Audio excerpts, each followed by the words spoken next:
My name is Gavin Grimm. I'm a 17-year-old senior at Gloucester High School in Gloucester, Virginia, and I'm the plaintiff in GG versus Gloucester County Public School Board.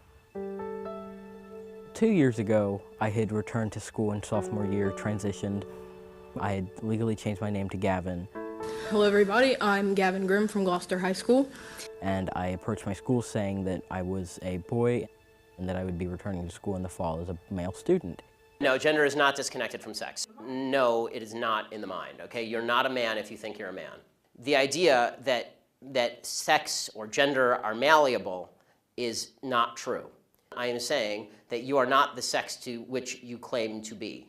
You're still a human being, and you're a human being with an issue that I wish you Godspeed in dealing with in whatever way you see fit. But if you are going to dictate to me that I'm supposed to pretend that men are women and women are men, no. My answer is no. I'm not going to modify basic biology because it threatens your subjective sense of what you are. I did a lot of damage to this child trying to force her into this box of being less feminine, less flamboyant. I'm a mom of a little girl that I would like to see live. She's fighting for her now 5-year-old transgender daughter, Kai, to be treated like a girl. The idea behind the transgender movement as a civil rights movement is the idea that all of their problems would just go away if I would pretend that they were the sex to which they claim. So I approached my school administration again and asked them if I could use the men's room, and they told me yes. For a period of 7 weeks, I did so successfully with no incidents. And then after the 7th week, there was a school board meeting. He has no right, or she has no right, to use a bathroom where the men are exposed. That makes them uncomfortable. It makes me uncomfortable. Bathrooms are divided by sex, not gender. Not some made-up term that some organization wants you to believe is the truth. Since these early days, I have seen and I have experienced many other types of discrimination, and all of them were rooted in the fear of people that were different than the majority. Well, I think people are really anxious about the fact that we have to share public space with people who are different from ourselves in general. And right now, there's all this attention on transgender people. So people are focusing all of the fear and confusion about who trans people are around their anxiety about the bathrooms in general and trying to expel transgender people from public space. What they did was send a message that this student is different. And ultimately the decision was that I was not to be using the men's room, and my options would therefore be the women's room or any single stall alternative facilities. I am the only student in that high school required to use a separate alternate facility, whereas my peers are free to use the restrooms that align with their gender identities. Because for all of human history, boy meant boy and girl meant girl. Men and women are a completely different thing. This is true. Wait, what are you doing in the women's bathroom? If I was in North Carolina, I would have to use the women's bathroom because I was assigned female at birth. So I would be a dude in the women's bathroom. That's what the law requires. What? Are you saying that these lawmakers are literally causing the problem that they say that they want to avoid in the first place?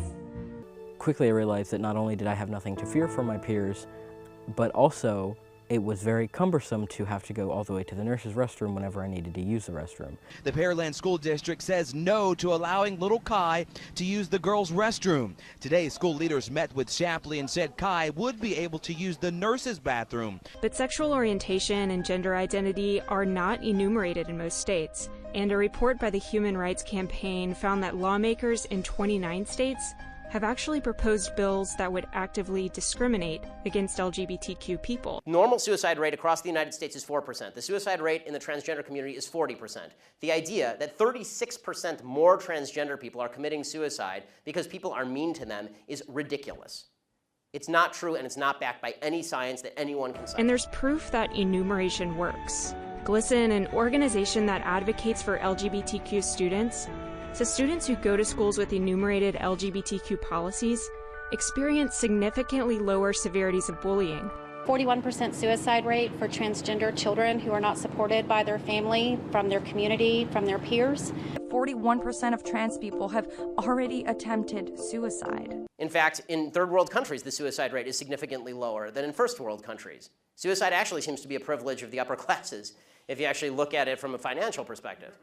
So the idea that suicidality is directly a result of people like me saying, no, men are not women and women are not men, it's not true. I think the idea that you're going to sacrifice the entire society's proper definition of sex because you think that there is in legal terms, somebody with an eggshell skull, meaning that somebody who has a pre-existing condition that makes them more susceptible to criticism, that is not a way to run a society.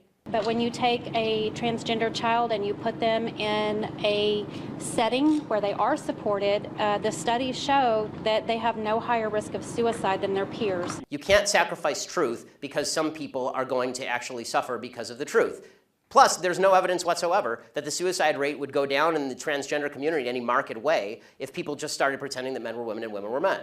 We're trying that experiment now. We'll find out whether it works. So far, no evidence. It was humiliating. It felt like I had just been stripped of all agency, all privacy, all humanity that I had. Trans people are real people with real needs. It was as if there wasn't a real person that was suffering in this case. We've seen it over and over again throughout history. The reality is that bathrooms have long been a battleground, and we saw this in the context of the civil rights movement and efforts to expel black people from spaces that white people dominated, including bathrooms and locker rooms. The fact is, in most states, it's still currently legal to fire LGBTQ people, kick them out of a store or business that serves the public, or even evict them from housing because of their sexual orientation or gender identity. But if you look at these two maps side by side, it's clear that the LGBTQ civil rights battles are far from over. Why can't you identify as 60? What is the problem with you identifying as 60? It's not the same as gender. You can't just... You're right. Age is significantly less important than gender. You can't magically change your gender. You can't magically change your sex. You can't magically change your age. It's very surreal to think about knocking on the door of the Supreme Court. They've heard it. They've seen me. And even just that is pretty incredible.